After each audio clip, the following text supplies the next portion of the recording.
主要有就是看到那种竹签呐，就竹签如果说鱼吃到啊，那一定是会死掉的。啊，或者是塑胶袋，那塑胶袋的话也没办法消化，这个就对环境会糟。还有保丽龙，对，这一些比较常见的。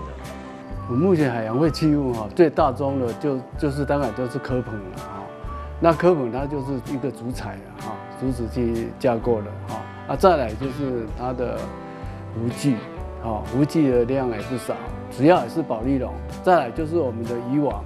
那另外就是说，我们这个蚵棚的一个管理机制我们目前有一些措施了像总量管制，就每一位蚵农他养的数量其实我们在几年前就核定了那这个总量管制它就不能超过我们核定它的数量那再来就是说它要申报这个申报制度就是它每一年都要向渔会来做一个申报，它养殖的一个棚数那就要做申报。那申报以后，我们后续就会做一个管控。等它养殖完成，它回收的棚数要一样。如果它有少，那一棚就要花3000块。目前大概就是有做再利用的部分有做我们有机肥燃料或者是一些一般的一些肥料。那这个部分呢，我们目前都做了非常的都很健全那另外我们在这2、3年也跟龙崎这个农会，因为龙崎农会它本身就是我们黑竹炭的一个特产的一个农会所以由他们原有的设备它的窑去做我们这些我们所谓的海竹炭。就是利用废弃科架，那我们就是研发出了一些海竹炭的系列商品。那其中可以看到我们的海竹炭的竹醋液，那它这个利用在我们的吸附异味像是我们的厕所，或是说是我们有人在抽烟的话，它都可以有除臭的功能。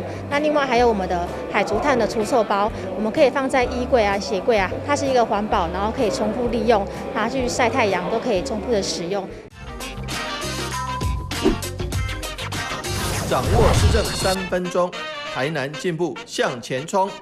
对于海洋垃圾其实坦白讲，各国也都非常的在意，尤其对了让我们这个地球的环境更好。我们台南市从2021年9月开始追踪我们台南市的海废的一个清理，当年度到去年2022年已经清理了将近3000多吨，到今年已经清理了将近5000吨那所以说我们一步一步的在做，也希望说让我们的环境更好。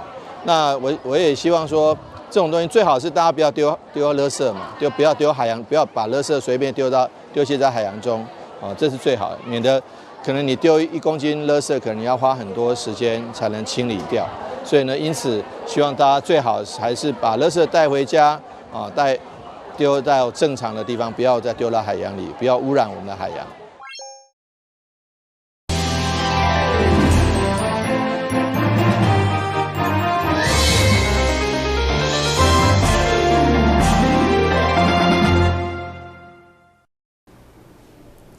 你好，是各位欢迎收看5月19号的中嘉台南电视新闻。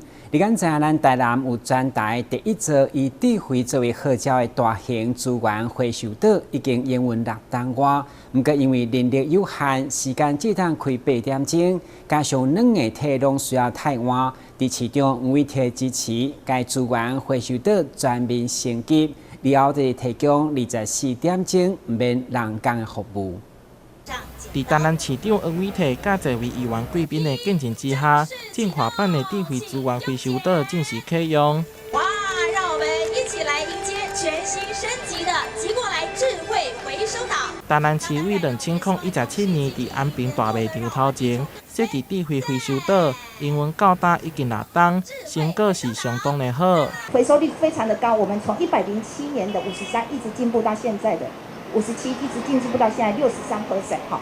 那这108年在整个一个市府的极力推广之下，我们可以发现这个智慧回收岛它的服务量已经突破27000的人次了。经过台南市府的推广，有愈来愈侪人来使用，即马进行全面升级，引进在地企业系统，达到24点钟，唔免人工的智慧化营运，会当互民众随时来做资源回收。这个资源回收岛不仅是以前的一个扩大，我相信要把这个经验继续扩大到其他的地方。我们台南市政府也将盘点其他可能的空间，把这个资源回收的概念越推越广，越来越好。这段日子以来，已经回收了100吨的这个有用的资源。大家想想看，这些有用的资源如果没有回收，就可能在焚化炉，就可能在掩埋场，坦白讲，造成环境更大的负担。因此呢，我们很谢谢，也将持续推广这个可贵的资源回收经验。升级了后的回收范围更加广，包括着塑胶管仔、铝管、电池、饮料塑胶杯仔、玻璃罐等等。除了玻璃是进行工艺的关键，民众只要摕到一定数量的回收物品，投入去机械内底，就当得到优惠降价点数。希望让更加侪民众落实资源回收。台南新闻杨顺怀采访报道。看好疫情过后的观光市场前景，但市持续要来拼大房率。这回市府邀请业者家己拍片来宣传，借此拍开台南无同的观光效益。上午市府嘛透过记者会来宣传，宣布影片竞选活动正式启动，欢迎民众7月份上网票选，也阁有机会抽大奖。过去单市饭店旅馆的品质，拢以公部门的角度来评价推荐给民众。不过这回则受政府邀请所有饭店旅馆业者，用家己行销的角度来自我推荐，并结合在地产业甲特色景点来制作影片，最后透过民众投票来扩大行销。19号上午，观光旅局嘛邀集工会甲侪业者来共同宣传。大家拢乐观其成。我们会将自己的一个饭店的一些特色，然后结合东区周遭的一些景点，以及我们最近呢有在跟就是一些特色的小店去做一些这样子的一个旅程的连接。那我们希望透过这样子的旅程连接，能让大家自己更知道台南的不同，一起去走小巷子的旅游，然后找到发掘台南的不一样的特色。会中市长吴伟霆嘛亲自以影片的竞选活动来代言，希望冲大房率100%的目标。在去年，我们的这个住宿率已经是全国第1名，6都第1了。那今年我们还要再努力。刚刚提到的说是，住宿率是50，因为大家不要忘了，去年年初有疫情，但是疫情之后呢，我们都一直在保持第1。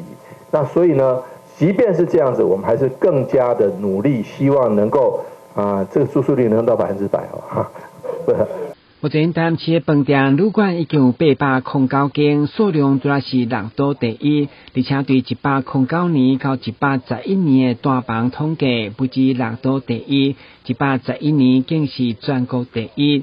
该竞选影片对7月6號到31號開放民眾票選，參與投票也閣有機會抽大房訂好康。詳細資訊歡迎上網找民眾駐點台南的網站來查詢。台南新聞管子採訪報道。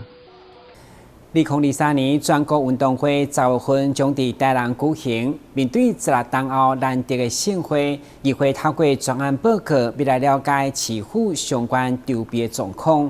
會中議員紛紛關心場地設備、向外關市組織的狀況，以及運動賽程敢是準備好勢，要求體育局等相關局處要全力以赴。2023年全國運動會10月21到26將在台南舉行，總共35項的競賽種類，將在49位的競賽場館來競賽，包括轄區內有41位，其中8位必須要借用外縣市。對此，議員關心場館的整修狀況。中央給我們2億1千萬，對，我們自籌2億8千萬，對。那你剛才提到說，我們整個場館訓練比賽的場館，我們花了2億8千萬。那2億1千萬做什麼？因為有一些是賽事，有一些是場地的整修。所以不是，我現在是說，你剛剛有跟我提到嘛，我們整個場館的維修那個整理是2億8千萬嘛？對，就剛好2億8千萬都是用在場館維修。對，這個部分是場館維修的部分，對。對。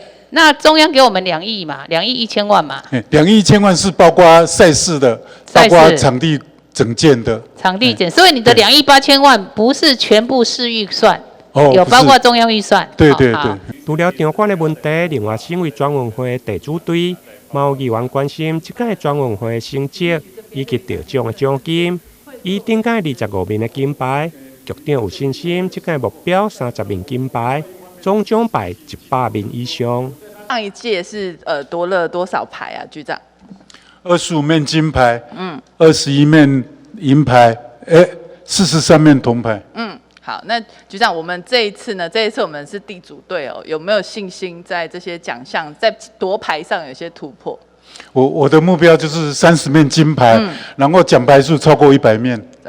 奖牌数超过100面哈，30面金牌，奖牌数超过100面哈。那我想这是我们的目标啦，希望说我们今年可以有好的成绩哈，大家也都很期待啦哈。所以我们希望金牌可以增加哈。刚才讲的奖金还是要再给选手更多的鼓励啦哈。我想不管是金牌、铜牌、银牌哈，选手夺牌都不容易，都希望能够给他们更多的一些鼓励啦哈。另外在赛事转播的方面，目前预计总共转播200多场。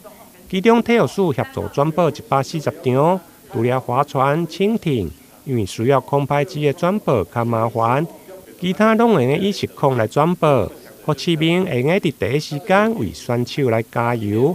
台南新闻林根采访报道。九位天然气发电厂拍算伫台南市安南甲安定交界来设厂，因为地方强烈反对，议会定期会嘛特别开专案报告。会中议员无分党派甲自救会成员表达抗议，反对电厂设厂的地点，嘛要求市府要严格把关。抗议石尾电厂以及新营、柳营的都灵厂，依次选址的位置不当。19号下午，这位抗议的民众手起标语，伫议员邱兆胜甲沈家峰等议员的带领，伫议会大厅召开记者会，强烈反对发电厂的设立。并要求市府要严格把关，唔通无顾居民的权益。从去年这个9位的事件，我们议会的同仁对我们居民的支持，应该我们居民都有收到。又有这个新营有营的储能厂有确实不大我们也议会的同仁一致都来支持。一定要考虑到居民的生活品质以及他们的生命健康的安全问题。石尾电厂占地大约25.9公顷，预计设伫台湾博物馆的北边，但现在位置5公里内，还佫有社会主体、病院等人口密集的所在，地方居民担忧电厂的设立。会影响到人民的生命安全。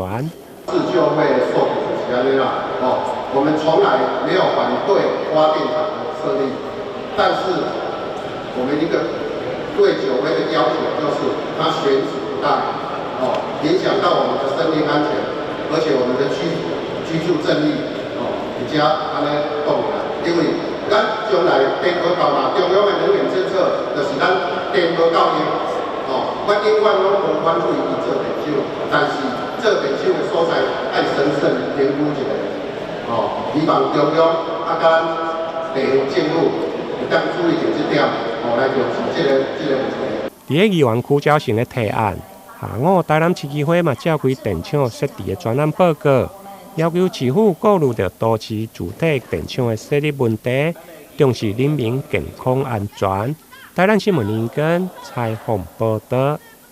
台南市为了加强宣导积极教育试探，协助高中3年学生伫会考以后填志愿的参考，教育将伫25号办理积极博览会，到时将有3官学33个餐厅的单位，表学生伫投入就业市场进前，找到上届适合家己发挥的工作。我们创新技艺，梦想启航。我们台南市2023技职博览会，3、2、1，正式启动！旋转了我们的龙，我们看到这个前面的船。台南市2023技职博览会5月25號到27號，將佇咧遠東科技大廈頂場，自然教育局特別舉辦啟動記者會，由市長黃偉綽甲教育局長陳新輝共同為活動掠開序幕。今天非常高興能夠迎接來我們第9屆技職博覽會。從2015年開始到現在，其實我們可以看到許多技職院校以及高中高職都各顯神通，展現出最好最光明的一面最棒的一面，給所有的想要投入技職教育的同學來了解。這次活動一節相關學界設置8站的單位，內容以各種技藝教育學習以及職業場所應用介紹為主軸。另外，還有技藝成果展示，並設置實作體驗區，讓學生以實作以及互動等活潑多元的方式體驗。預計將有3500位學生參與。借着這個博覽會，不只是看熱鬧，最重要看出門道，看出我們心裡想要的門道。也希望所有多種面向的各個技職院校以及職業高中高職，能夠讓我們的同學有更多參與的機會。市長黃偉綽也特別頒獎感謝狀，予參展的企業單位以及學校，期盼透過技職博覽會，會當予學生探索家己的興趣，進一步選擇適合家己的升學以及就業管道。台南新聞楊順懷採訪報道。高雄萬興宮擁有277棟的歷史，嘛被列為高雄10大宗教觀光景點。該廟全新打造的財神殿都舉辦開工，真濟信眾為了想要欣賞廟內裝潢以及壁道一枚精心打造的超氣派金龍以外，另外還有全台第1台自動金紙販賣機，攏是眾人注目的焦點。燈光映照下，一整面壁堵金光閃閃，神像後方活靈活現的金龍被襯托得相當氣派。經過點睛的龍首更是不怒自威。高雄萬興宮昨日舉行五路財神殿的安座大典，現場是人山人海，都是要來參拜這座全新的財神殿。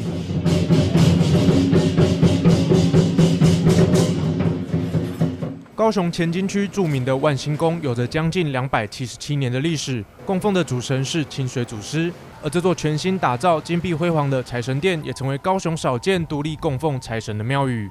但是一般攏是講去到指南宮遐爾遠，所以咱是毋是講會來做一個這個財神殿，拄好咱樓骹遮去這個觀星台吼，咱要上尾樓遐是咱財咱祖師公的大佛，所以咱一樓就做財神殿，會當互咱所有的十方的信眾。會當方便伫咧市區的所在，就拜五路財神的所在，唔免走到遐爾遠。開光典禮吸引近600-700人共襄盛舉，為的就是要一睹這據說是由玉皇大帝直接下旨派臨的五路財神。而廟內除了以泥樹精心打造的全台最美金龍外，兩面玻璃還有雷射雕刻的各方財神，寓意財源旺旺來的鳳梨黃銅功德箱，以及全台唯一的自動金紙販賣機。疫情的關係，咱避免接觸，一方面是講，我們是現代化、科技化，當然呢，來人就是自由這樣子選購，選購金紙。全台灣我目前拜到現在，應該也只有這裡有了，對啊，只有這種有投幣式的那種發財金，還有那種車掛的吊飾，對啊，也是蠻方便的。信眾高舉發財金，虔誠地向財神爺祈求。萬興宮是繼武廟後高雄第2間有獨立財神殿的廟宇。典禮第2天仍不斷有民眾前來參拜。社西里社區發展協會的理事長也認為，現在正是最需要財神爺幫忙的時期。我這做生意的，我這開店的，求財的人，互伊安尼，有一個求財所在，互因大家賺大錢。所以有這個財神殿，對我來講。家裡面啊，聽到安尼好，但嘛真歡喜。家裡做生意這樣子，也是因為疫情的關係啊，對吧？收入比較低，想說來求財神，看會不會好一點。萬興宮在大約7年前就在廟前的階梯創意繪製了大幅的3D 神龍彩繪，成為旅遊打卡熱點。如今新建的財神殿莊嚴氣派，不僅造福周遭信眾，相信也會成為另外一個觀光亮點。記者邱玉婷高雄採訪報道。糖炒栗子是真濟人介意的甜點，通常一粒接一粒真爽脆，不過時常攏會拄到掰袂開，或者是一掰的喙齒。不过为伫高雄莲池潭周边有一位老先生所卖，不但好食，阁好白。透过镜头做回来看卖。卡滋卡滋的声响，外壳剥开，一颗浑圆饱满的栗子，让人看了口水直流。我比较喜欢吃它的那个糖炒栗子。怀旧的传统小吃糖炒栗子，你们一定吃过，但是这么好剥的糖炒栗子有看过吗？这一位76岁的爷爷贩卖着手工现炒的糖炒栗子，位置就在左营莲池潭孔子庙旁。已经82年了，伫遮。82年迄阵啊，伫遮是无逐个伫遮，因为我到92年，我才逐工伫遮。哦，它这个糖炒栗子跟别人吃起来就是不一样的，里面的那个馅哦特别好吃的，因为有的别人吃起来不好吃，它这个比较好吃，它比较绵的，绵绵的。一般民众在剥糖炒栗子的时候都会遇到麻烦，可能要用牙齿啃一啃才能将壳咬碎，甚至是怎么剥了半天，内膜皮都跟栗子粘在一起，让人剥得好生气。客人指出，这个老板炒得很好剥，只要单纯用手剥就可以了。他也有，但是我没有在用啊，用手剥就可以了。会差多差就久安尼吗？嘛袂使差足久。都会有够甲迄个时间有够完，迄就好啊。白天会在莲池潭周边，傍晚就会选择有营业的，像是大社夜市或是冈山西东路旁。虽然生意不见得都好，但这或许就是生活。他选择将工作当作运动。即马较无好做啊啦，即马就是安怎呢？生意侪人做，较早高雄县市、高雄市才6担尔。即马才60担，所以安尼歹做啊。这个看天气啊，有人买我就搁炒，无人买我就无爱炒。怀念古早的好味道吗？不妨来莲池潭观光旅游的同时，看看有没有机会遇到这位卖糖炒栗子的老板吧。记者邱玉婷、庄淑婷高雄采访报道。目前正是鹿茸的产季，高雄市市鹿仔协会理事长透过本台嘛要来分享处鹿茸的方式。伊表示，一只健康的水鹿大概当活30担，一担只当处一摆鹿茸，而且经济价值大家嘛拢无共款，下面做回来了解鹿茸的产业。走进位于大寮区的养鹿场，可以看到几只台湾水鹿呆萌又可爱的样子。这里的鹿与一般观光场域的梅花鹿性格大不相同，它们较为敏感、怕生。记者靠近时，其中一只雄鹿相当紧张，但是请理事长拿着手机拍摄，这些水鹿就明显平静许多。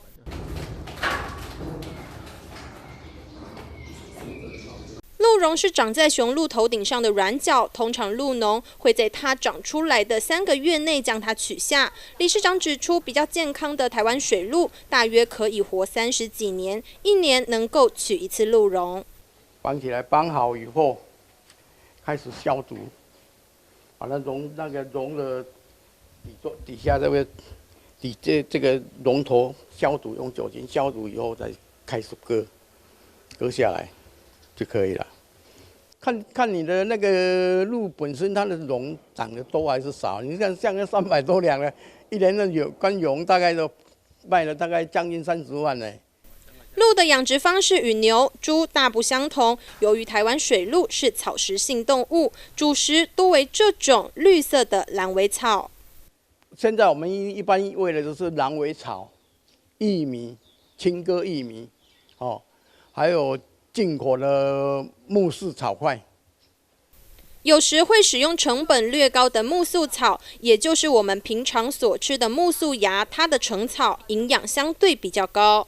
它这个现在1公斤大概在23至24块哦，这个是豆科的哦，它营养那个粗蛋白啊，大概在16至20。高雄市目前有31家养鹿户，饲养台湾水鹿约有646头，年产鹿茸大概在1165公斤。目前鹿茸价格1两大约800元左右，比以往的1两1000元低了一些。台湾水鹿除了能产出鹿茸的价值之外，配种出来的小鹿血统也很重要。现在正值鹿茸产季，民众可以选择高雄在地的优良鹿场，安心选购高雄新鲜的鹿茸。记者潘志光、庄淑婷高雄采访报道。感谢收看5月19日中嘉台南电视新闻，我是郭文杰，咱再会。